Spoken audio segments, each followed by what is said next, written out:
nama saya Nina Juanda dengan nomor induk mahasiswa 859872698 dan teman-teman saya. Saya Safira dengan NIM 8591247. Kenalkan, nama saya Sylvia Khairia dengan nomor induk mahasiswa 8598859798. Nama saya Nani Arini dengan NIM 8599669. Pada hari ini, Rabu 15 Oktober 2025, kami akan melakukan mata kuliah praktikum IPA di SD. Modul 1 tentang makhluk hidup, ciri-ciri makhluk hidup. Adapun alat dan bahan yang kami gunakan, yang pertama alat tulis, yang kedua tabel pengamatan, dan yang ketiga lingkungan sekitar. Hewan pertama ayam, yang kedua kucing, yang ketiga semut, Yang keempat ada kambing, sama halnya dengan ayam dan kucing. Mereka memerlukan makanan atau nutrisi untuk tumbuh dan berkembang. Yang kelima ada bebek.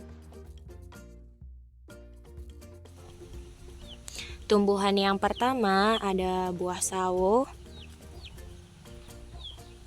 pohon pisang,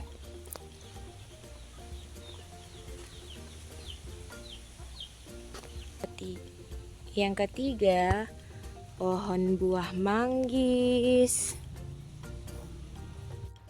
Yang keempat ada tanaman anggur.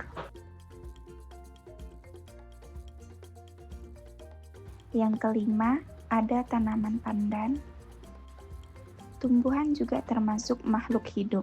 Selain peka terhadap rangsangan, tumbuhan juga mengalami pertambahan ukuran seiring waktu.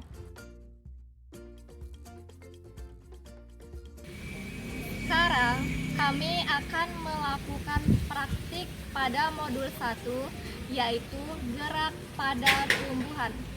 Alat dan bahan-bahan yang akan kami gunakan yaitu tanaman putri malu, alat tulis, penggaris, dan satu buah kardus.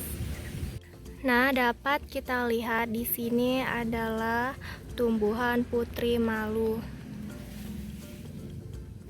Pada tumbuhan putri malu terdapat ada dua gerakan, yaitu seismonasti dan niktinasti.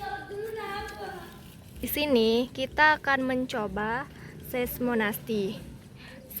Seismonasti itu sendiri adalah gerak nasti pada tumbuhan sebagai respon terhadap rangsangan, sentuhan, atau getaran.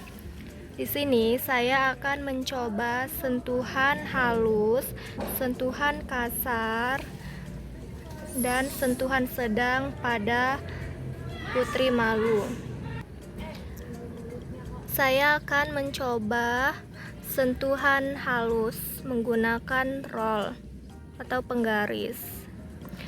Nah, dapat kita lihat ketika kita sentuh secara halus pada tumbuhan putri malu, daunnya akan mengatup secara perlahan. Lalu saya akan mencoba dengan sentuhan sedang pada putri malu.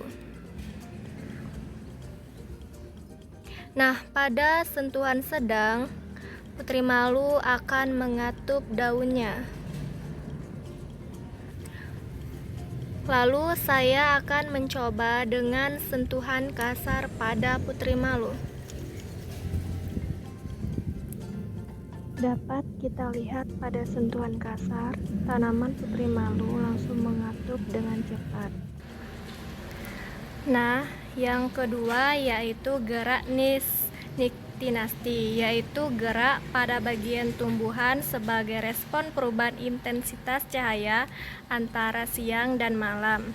Dalam hal ini, kita akan amati dengan menggunakan kardus, salah satu putri malu yang akan kami tutup dengan kardus, dan kita akan menunggu selama setengah jam.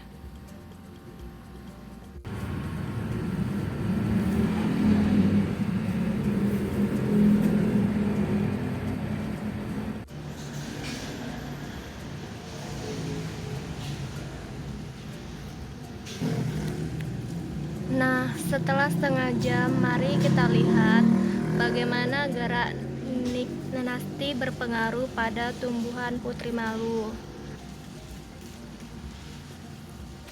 Setelah kita buka, kita bisa lihat ya tumbuhan putri malu yang ditutup kardus tanpa menguncup karena tidak ada intensitas cahaya. Sementara tumbuhan putri malu yang tidak ditutup tampak seperti biasa tanpa perubahan bentuk.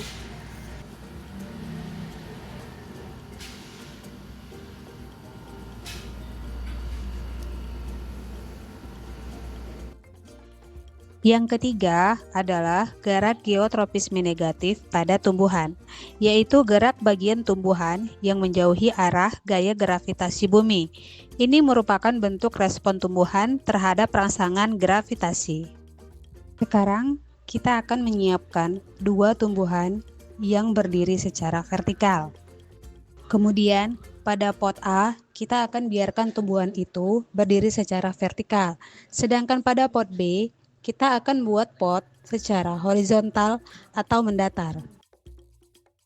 Nah, mari kita amati selama beberapa hari. 3 hours later. Setelah beberapa hari, dapat kita lihat pada pot A yang diletakkan secara vertikal, tanaman tumbuh normal seperti tumbuhan pada umumnya.